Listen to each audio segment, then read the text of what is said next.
Olá, tudo bem? Meu nome é Gabriela Valéria Valadão, sou discente de biotecnologia e hoje vou apresentar o meu trabalho, Efeitos Ecotóxicos do Biosurfactante produzido pela doutora Lomacilaginosa em espécies de cladócero de água doce, que é um trabalho desenvolvido em apoio da CNPq e desenvolvido no Laboratório de Processos Biotecnológicos aqui da UFA.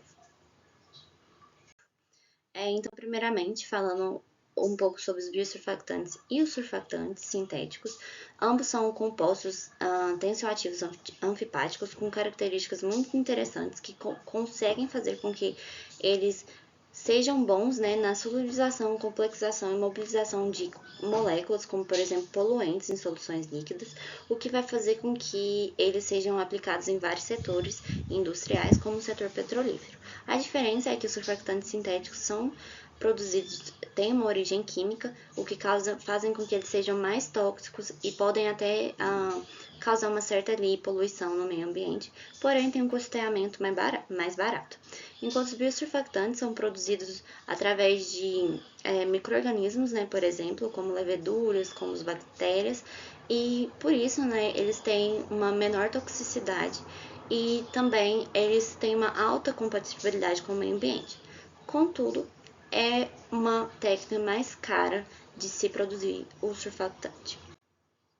Então, a gente escolheu, né, utilizar a Rhodotorula mucilaginosa, principalmente porque é uma levedura extremófila, é uma levedura da Antártica, que confere a ela capacidades interessantes, como uma capacidade termolável, uma proliferação em diferentes pH e, principalmente, o que é o mais interessante, ela necessita de menor concentrações de nutrientes para se desenvolver, o que diminui o custeamento do processo.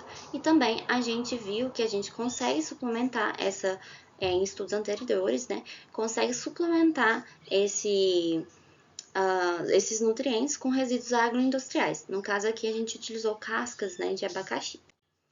Então, a gente viu essas vantagens do biosurfactante e viu que tem um grande interesse nas suas diversas aplicações industriais, né?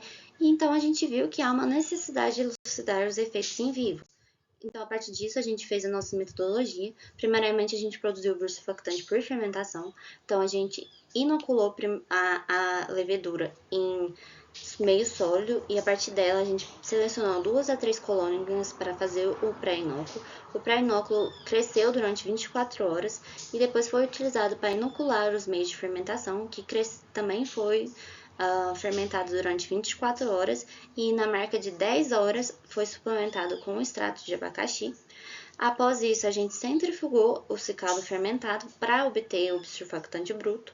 Com o biosurfactante bruto, a gente extraiu o surfactante com a acetona fria.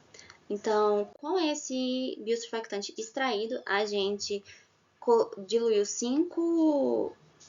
a gente fez 5 diluições diferentes e um controle e utilizou o organismo Daphna magna como um organismo modelo. O Daphna magna é um microcrustáceo, ele é muito utilizado em estudos ecológicos, porque ele tem uma alta sensibilidade ali às suas alterações do seu meio ambiente, então por isso foi selecionado para utilizar nos nossos testes de toxicidade aguda.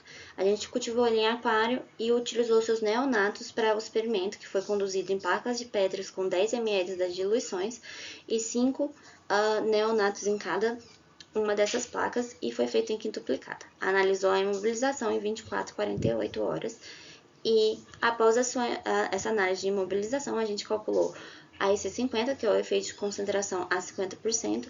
Então, quando a concentração foi letal a 50% dos organismos ali naquelas placas, a gente calculou esse dado e também calculou a sensibilidade do organismo. Então, primeiro, a sensibilidade do organismo. Na onde a gente consegue ver as setas vermelhas, é na onde a gente vê que tem a menor taxa de imobilização dos organismos. As outras diluições são diluições com uma concentração mais forte, então elas acabaram, né, tendo uma variação maior quando comparadas ao controle. Então, a EC50, né, a partir desses gráficos, a gente conclui que a EC50 está entre a segunda diluição e a terceira diluição. E aqui a gente também plotou o gráfico da curva da EC50 de 24 horas e 48 horas, e a gente viu que a 24 horas a gente tem 6 gramas por litro de EC50 e a 48 horas 2 gramas por litro. quanto comparado com a literatura, a gente vê que esse dado mostra que o nosso biosurfactante não é tóxico. Aqui as nossas referências, muito obrigada.